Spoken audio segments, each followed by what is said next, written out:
नमस्कार, आप देख रहे हैं TV9 राजस्थान और ये है 8 PM शो। मैं हूं अम्बेश श्रीवास्तव। रघुकुल रीति सदा चली आई, प्राण जाए पर वचन न जाए। मैंने ये चौपाई क्यों पढ़ी, आप भी जानते हैं। राजस्थान की राजनीति में पिछले एक महीने से, क्योंकि आज 4 जून है, आज 4 जुलाई है और 4 जून से ये जो चौपाई है वो राजस्थान की राजनीतिक गलियारों में सुर्खियां बनी हुई थी। क्योंकि 4 जून को जिस दिन लोकसभा के नतीजे आ रहे थे, ठीक 12:40 पर तत्कालीन केंद्रीय मंत्री किरोड़ी लाल मीणा ने ये लाइन अपने एक्स प्रोफाइल पर पोस्ट की थी कि रघुकुल रीत सदा चली आई, प्राण जाए पर वचन न जाए। इसके पीछे की वजह थी वो थी कि उन्होंने दावा किया था कि 7 सीटों पर अगर बीजेपी किसी एक सीट पर भी हारती है 7 सीटों में से, तो वो अपना इस्तीफा दे देंगे। इसके बाद उन्होंने जब 4 जून को ये ट्वीट किया, उसके बाद ये चर्चा का विषय बनता रहा और आखिर ठीक एक महीने बाद 4 जुलाई को उन्होंने आज सुबह अपना इस्तीफा जो है वो मेल कर दिया है प्रदेश के मुख्यमंत्री भजनलाल शर्मा को। अभी वो एक्सेप्ट कहा जाए हुआ है नहीं हुआ है, उस पर क्या कुछ चल रहा है। फिलहाल आपको बता दें, अपडेट ये है कि उनके जो विभाग थे वो अन्य मंत्रियों को दे दिए गए हैं। एक ओटाराम देवासी को दिया गया है और एक अन्य मंत्री को उनके जो प्रभार वाले एक आपदा प्रबंधन और कृषि विभाग था वो बांट दिए गए हैं। लेकिन सवाल यही है कि किरोड़ी लाल मीणा ने जो अपना इस्तीफे वाला जो पूरा एक सिनेरियो चलाया था और उस इस्तीफे जो आज उन्होंने भेज दिया है, तो उसके सियासत जो है वो कहाँ पर जाकर टिकने वाली है। जो किरोड़ी लाल बाबा की सियासत में जो अब इस्तीफे की जो सियासत है उसमें कौन कौन से चेहरे इस फ्रेम में आ रहे हैं और अगला घटनाक्रम इन 4 तस्वीरों में से किस पर फिट बैठता है। चलिए देखिए, हमने आपको वो बयान तो बहुत सुनवाए जब किरोड़ी बाबा ने इस्तीफा देने की बात कही थी।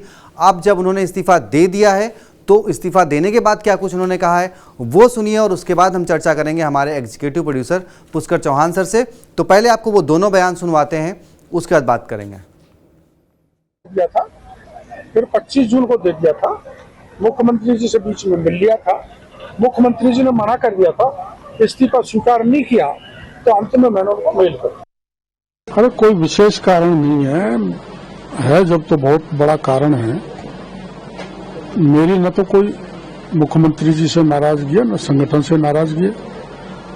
आपको पता है जिस क्षेत्र में मैंने 40 साल तक काम किया और एक बार तो स्थिति ऐसी बनी मीणा गुर्जर आरक्षण के दौरान जब मेरे को मंत्री पद छोड़ना पड़ा था, उन लोगों ने अब की बार तनिक भी नहीं सुनी और इस बहकावे में आ गए कि मोदी जी आरक्षण को खत्म कर देंगे। मोदी जी ने 2019 में आरक्षण 2029 तक बढ़ाया है और मोदी जी ने यहां तक कह दिया था साक्षात डॉक्टर अंबेडकर भी जन्म ले ले तो भी मोदी आरक्षण के साथ किसी प्रकार की छेड़छाड़ करने वाला नहीं है। लेकिन इस बहकावे में मां के जिनकी मैं सतत सेवा करता रहा, हर दुख दर्द में संभालता रहा, चाहे वह आमागढ़ की टेढ़ी पहाड़ियों पर रास्ते में चढ़ा जाए, सांप हो, घोड़ा हो, पैंथर हो, चाहे वीरांगनाओं के मामले को लेकर पुलिस कपड़े फाड़ दे, बेइज्जत कर दे, हर जाति हर वर्ग विशेषकर एसटी के लोगों की मदद की थी। लेकिन वो विमुख हो गए और मैं मेरे क्षेत्र में पार्टी को नहीं जिता सका, तो मेरी विफलता है। और ये इसलिए मैंने घोषणा की थी चुनाव के दौरान कि अगर ये सीटें हार गए, विशेषकर टॉक, सवाईमाधोपुर, धौलपुर, करौली और दौसा, तो मैं मंत्री पद छोड़ दूंगा। तो घोषणा थी तो पूरी की, मैंने छोड़ दिया। डॉक्टर साहब, इस्तीफा आपने किसको दिया, कब दिया? मैंने मुख्यमंत्री जी को 5 जून को भेज दिया था। फिर मुख्यमंत्री जी से मिला एक दिन, उन्होंने मना कर दिया कि हम किसी भी स्थिति में इस्तीफा स्वीकार नहीं करेंगे। तो बाद में मैंने उसको पोस्ट से भेज दिया। इसीलिए विधानसभा भी नहीं आ रहे? नहीं, विधानसभा तो मैं आऊंगा, विधायक के नाते तो आऊंगा ही, पर जो सरकारी साधन है, बंगला है, वो सब सुविधाएं मैंने छोड़ दी। 1.5 महीने से मैं मेरे वाहन से और मेरे निवास पे ही रह रहा हूँ। जब मैंने नैतिक दृष्टि से वो इस्तीफा दे दिया, तो ये मेरी नैतिक जिम्मेदारी बनती है कि मैं सत्ता के सुख जो होते हैं उनका उपभोग नहीं करूं। आपको चूंकि मुख्यमंत्री जी ने मना कर दिया, उन्होंने एक्सेप्ट नहीं करा आपका इस्तीफा, क्या पार्टी आला कमान की तरफ से भी कोई संदेश है? अब संदेश तो आया है, पार्टी आला कमान बात करेंगे तो उनसे चर्चा करेंगे, और मैं पार्टी आला कमान को भी ये आग्रहपूर्वक निवेदन करूंगा कि मैं पूरी तरह से पार्टी का संगठन में काम करने के लिए तैयार हूं, सत्ता में रहते हुए सरकार को सहयोग देने में तैयार हूं, हर तरह का काम करूंगा। मेरे को दौसा की जिम्मेदारी दी है तो वहां भरपूर काम करूंगा पार्टी को उपचुनाव जिताने के लिए। दिल्ली बुलाया है आपको? कल आप बता दें शायद दिल्ली जा रहे हैं आप? तो देखिए, उन्होंने कहा इस्तीफा अपना 4 जून, फिर 25 जून, और उसके बाद फिर फाइनली उन्होंने पोस्ट के जरिए भेज दिया। अब क्या करेंगे ये भी उन्होंने बता दिया। विधानसभा चुनाव को लेकर वो जो उपचुनाव होने हैं वहाँ जो उनको प्रभारी बनाया गया, उन्होंने उसके लिए कहा कि वो वहाँ पे काम करेंगे। लेकिन TV9 राजस्थान के कुछ सवाल हैं। सबसे बड़ा सवाल, अब क्या करेंगे बाबा किरोड़ी लाल मीणा, क्या करने वाले? वैसे उन्होंने कुछ इंटेंशंस दे दिए हैं, लेकिन इसके बाद और क्या क्या हो सकता है? उन्होंने ज़रूर कहा है कि वो चुनाव में होंगे, लेकिन दौसा उपचुनाव का प्रभारी पद छोड़ेंगे क्योंकि लोकसभा में आपको हार हुई, या फिर उस जरिए वो कोई दबाव बनाने की कोशिश करेंगे, ये समझेंगे हमारे executive producer Pushkar Chauhan sir से। लेकिन अगला सवाल, सरकार के खिलाफ आवाज़, सड़क पर जिस तरीके से वो पिछली सरकार के खिलाफ सड़क पर आवाज़ बुलंद कर रहे थे, क्या अब वो सड़क पर आवाज़ बुलंद करते हुए दिखाई देंगे राजस्थान की सड़कों पर? क्योंकि इससे पहले आपको बता दें, लोकसभा चुनाव के दौरान वो लगातार लेटर के जरिए जो है वो अपनी सरकार से सवाल कर रहे थे, उन्होंने कई बार सवाल किए। उसके बाद अब ये तो ठीक है, अब बीजेपी क्या उनको मनाने की, उनको साधने की कोशिश अभी करेगी? क्योंकि ठीक है, अभी इस्तीफा उनका जिस तरीके से वो कह रहे हैं कि उन्होंने 2 बार अप्रोच किया, इस बार उन्होंने पोस्ट के जरिए भेजा, तो ये समझा जा सकता है कि अभी इस्तीफा कहीं ना कहीं उनका होल्ड पर है।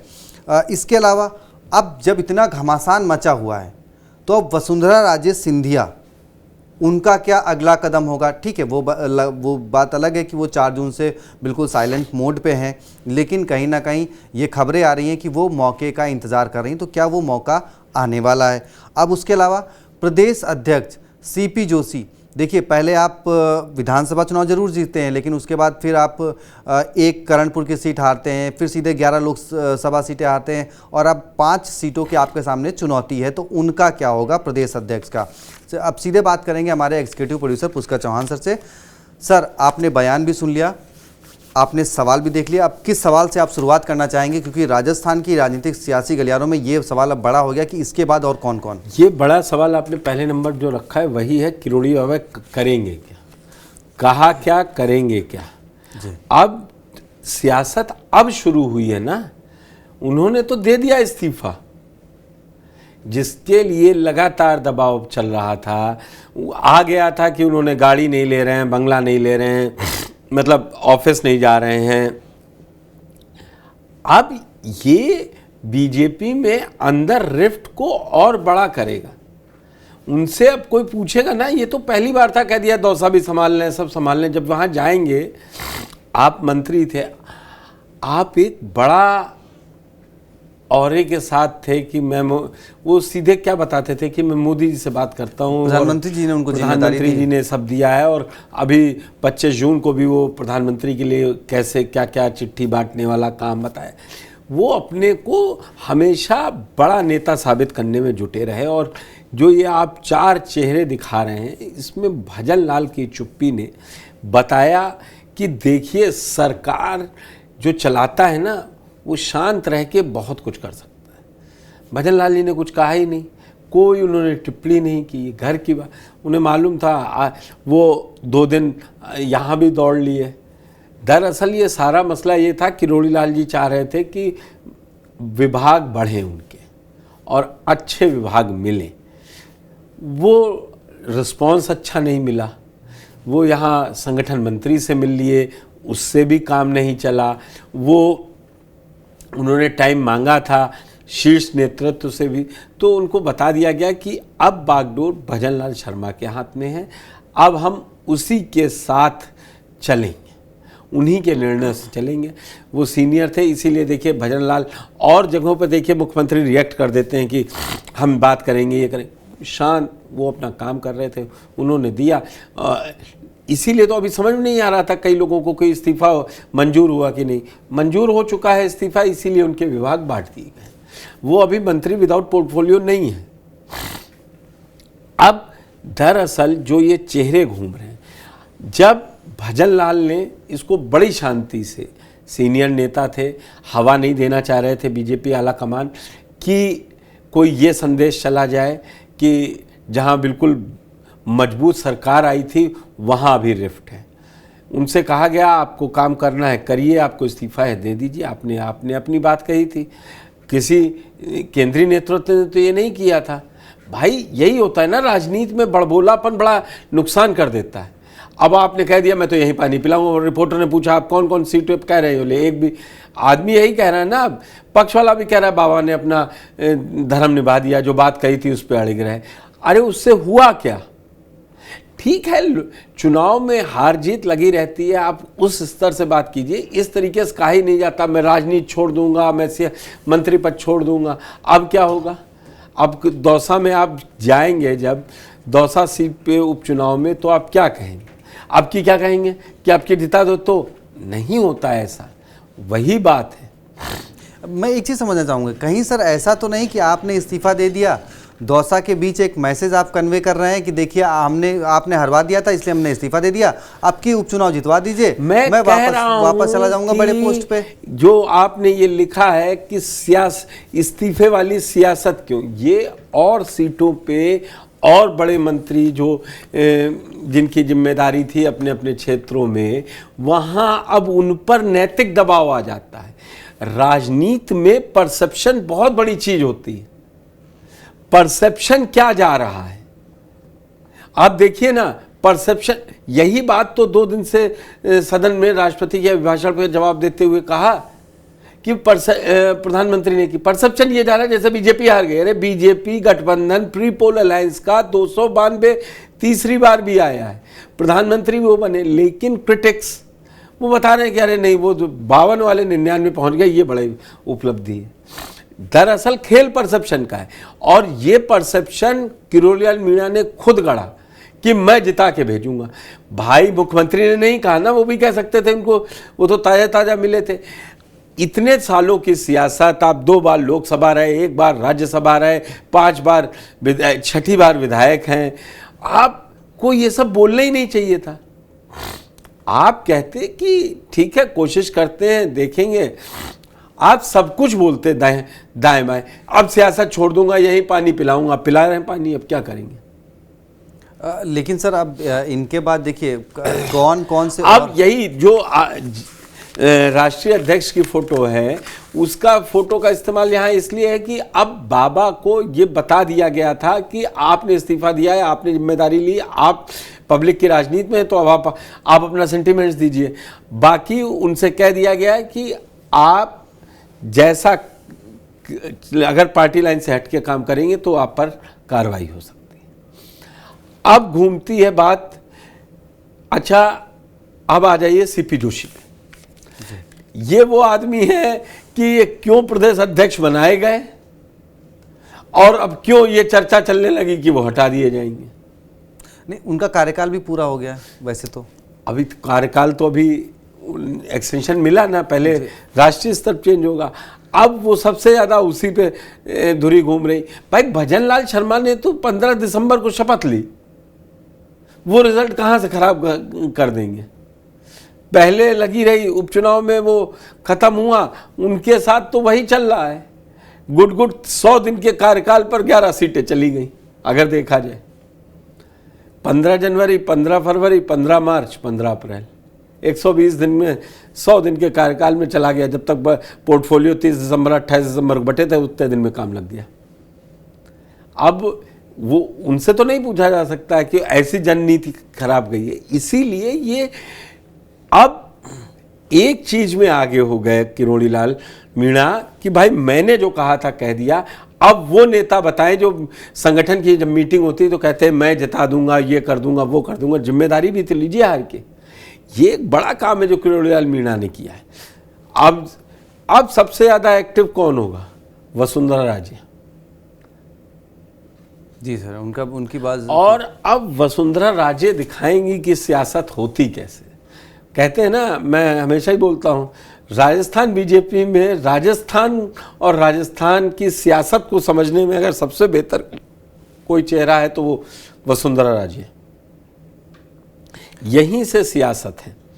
अब सर इसमें क्योंकि आपने वसुंधरा का जिक्र किया तो मेरा एक सवाल ये है, जब नतीजे आते हैं 4 दिसंबर को शाम को राजस्थान में डिनर शुरू होता है और फिर उसको नाम दिया जाता है डिनर पॉलिटिक्स का। कहा जाता है कि वसुंधरा राजे डिनर डिप्लोमेसी कहलाती है वो। उससे कहा जाता है कि भाई 60 से 70 विधायक जो है वो मिलने पहुंचे या उनके घर खाना खाने पहुंचे। खैर सभी विधायकों ने कहा कि भाई वो एक बात तुम अम्बेश समझो, सियासत में मैं तुमको राजस्थान यहाँ ले आऊंगा। मैं जा रहा हूँ आज की डेट पे जो आपने सुबह चर्चा करी है, मैं सुबह का आपको मैं बता दूं, मेरा आंसर पहले समझ लिए फिर आपको पूरी सियासत। जी, आप बड़े नेता हैं, आपके साथ लोग खड़े हैं, आपको लगता है सब साथ देंगे। जब वो कहते हैं ना टेस्ट देने की बारी आती है, सचिन पायलट के पास 18 से 19वां विधायक नहीं जुटा जब वो बगावत हुई थी मान्य सर चौड़ में। इसीलिए अशोक गहलोत आज भी टहलते हैं ना। तो डिनर डिप्लोमेसी में आपका डिनर खाने कोई भी आ जाएगा। भाई बहुत एहसान रहते हैं, 2 बार स्टेट की मुख्यमंत्री रही हैं, बड़ा चेहरा रही हैं और हर तरीके की राजनीति की है, तो वो कर देंगी। लेकिन सर वो तो ठीक है, डिनर खाया। डिनर के बाद जिस तरीके से लोकसभा, अब मैं आता हूँ देवी सिंह भाटी, उन्होंने विधानसभा चुनाव से पहले ही बयान दिया कि अगर वसुंधरा राजे चेहरा नहीं बनती हैं तो हम तीसरे मोर्चे पर विचार करेंगे। अरे कहने में और करने में देवी सिंह भाटी कहाँ हैं?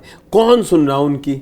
सर जिस तरीके से आग लगी और जिस तरीके से आज मैं विधानसभा का जिक्र कर दूं, जिस तरीके से विधानसभा में खबरें आ रही हैं कि 80 बीजेपी के विधायकों ने, दरअसल जो आप अभी दिखा रहे थे इस्तीफे वाली सियासत, अब उसमें वो जोड़िए ना मदन दिलावर में जो है हावी हो गया है विपक्ष, मदन दिलावर के इस्तीफे पे लटक गया है। अब समस्या ये है, टीकाराम जूली से लेकर लगातार विधानसभा में वो वही चक्कर है कि अब मदन दिलावर पर आरोप है और देखिए अब एक डीएनए वाले बयान पर माफी मांगे और इस्तीफा ले। टीकाराम जूली ने यही कहा है। इसीलिए हम लोग रोज जो वीडियो बना रहे थे और कह रहे थे कि बजट सत्र आएगा तो ये हंगामे देखने को मिलेंगे। ये सब तभी होता है जब पार्टी में एकजुटता नहीं दिखाई देती। आप बताइए, मदन दिलावर के खिलाफ नहीं, साथ में नहीं कोई खड़ा हो सकता था। और अगर बयान इतना खराब है तो फिर कहा जाता कि मुख्यमंत्री उनको बुला के कहते कि आप माफी मांगिए। दरअसल इस समय राजस्थान बीजेपी के अंदर एक हाथ दूसरे हाथ के साथ खड़ा ही नहीं होना चाह रहा है, इसीलिए ये हो रहा है इतना झंझट। अब वो लड़ाई मदन दिलावर की है। गोविंद खिरसर और किरोड़ीलाल मीणा लड़ चुके। मदन दिलावर ने राजकुमार राउत से लड़ाई कर ली। वही राजकुमार राउत 26 जून को राहुल गांधी से मिल लिए जी। दरअसल ये जो उपचुनाव आने हैं ना, ये बहुत कुछ चेक करेंगे। और जो मैं चेकलिस्ट कहता हूं ना, ये अभी सीएम के चेकलिस्ट में वो इसीलिए बहुत शांत और गंभीर रह रहे हैं कि ये पुरानी अदावतें मैं इसमें बीच में क्यों कूदूं। किरोड़ीलाल मीणा आज के नेता थोड़ी ना है। सीपी जोशी हटेंगे नहीं हटेंगे आला कमान तय कर लेगा। वसुंधरा राजे के सहारे कह रहे हैं कि अब देख लीजिए रिजल्ट, हम थोड़ी ना बार बार, आपने डिसाइड किया वसुंधरा राजे नहीं जाएंगे, अब उनके प्रभाव से अगर वो हिला रहे हैं तो या तो आप उनको हिलाइए, हमसे क्या। भजन लाल शर्मा के पास पाने के लिए सब कुछ है, सब कुछ मिलने के बावजूद कि भाई मेरी क्या गलती है जब अंदर सीनियर नेता ही लड़ रहे हैं। अभी राजस्थान की सियासत में बहुत कुछ होना बाकी है। आप जो 80 सवालों वाली बात कह रहे हैं, अभी आधे विधायक हो सकता है सावन आ रहा है, अभी घेवर पॉलिटिक्स भी चलेगी जी। वही समस्या है। अब देखिए कहाँ कहाँ मिठाई बटे। बाबा तो आज खाली हो लिए और बाबा के बाद अब अगले और क्या कुछ और होना है वो भी दिलचस्प है। लेकिन और हम लोग 6 महीने के अंदर कह रहे हैं। अब 1 महीना आज कंप्लीट हो गया, अब 5 महीने के अंदर बचे हैं चुनाव। 45 दिन का टाइम होना चाहिए आखिरी, फिर वो 2 ही 3 महीने बचते हैं। अभी सियासत जिस तरीके से जल्दी जल्दी धुरी पे घूमेगी ना, और किरोड़ी लाल मीणा को इग्नोर करके आप दौसा नहीं निकाल सकते। लेकिन सर अब देखिए, चाहे वो दौसा की बात हो, उधर टोंक उनियारा की भी बात है, उधर झुंझुनू लगभग तीनों सीटें वो हैं। तो अच्छा, बाबा ने एक तरफ इस्तीफा दिया, दूसरा वो भी कहा है कि राजनीति छोड़ दूंगा अगर वो हरीशचंद्र मीणा वाला। अब इसी टाइप के बयान से परेशान हो जाते हैं लोग। चलिए, तो खैर आज की जो चर्चा है वो सिर्फ यहीं तक, क्योंकि देखिए अब किरोड़ी बाबा ने अपना इस्तीफा दे दिया है। अब उनके इस्तीफे का इम्पैक्ट जो है वो और किन किन नेताओं पर पड़ता है, कहाँ कहाँ पहुँचता है। और देखिए अब मदन दिलावर के पीछे जिस तरीके से पूरा विपक्ष जो है सदन में हंगामा कर रहा है, और राजकुमार राउत तो लगातार अपना विरोध जता ही रहे हैं, तो अब क्या अगला नंबर मदन दिलावर का हो सकता है? और जो चुनाव के नतीजों पे जो हम बात करें, जो 11 सीटें हारे हैं, क्या अब उन पे भी कुछ प्रश्न चिन्ह लगेंगे, या फिर वो भी कहीं ऐसा तो नहीं कि स्वतः जो है किरोड़ी बाबा की तरह अपना इस्तीफा लेकर पहुंच जाएं? क्या कुछ होना बड़ा राजस्थान की राजनीति में जो है वो पल पल अपडेट जो हो रहा है राजनीतिक, वो बहुत दिलचस्प है। तो उसको देखने के लिए TV9 राजस्थान को सब्सक्राइब कर लीजिए। बाकी आपकी क्या राय है किरोड़ी बाबा के इस्तीफे पर और बाकी सियासत पर, वो कमेंट बॉक्स में ज़रूर बताएं। बहुत बहुत शुक्रिया, धन्यवाद।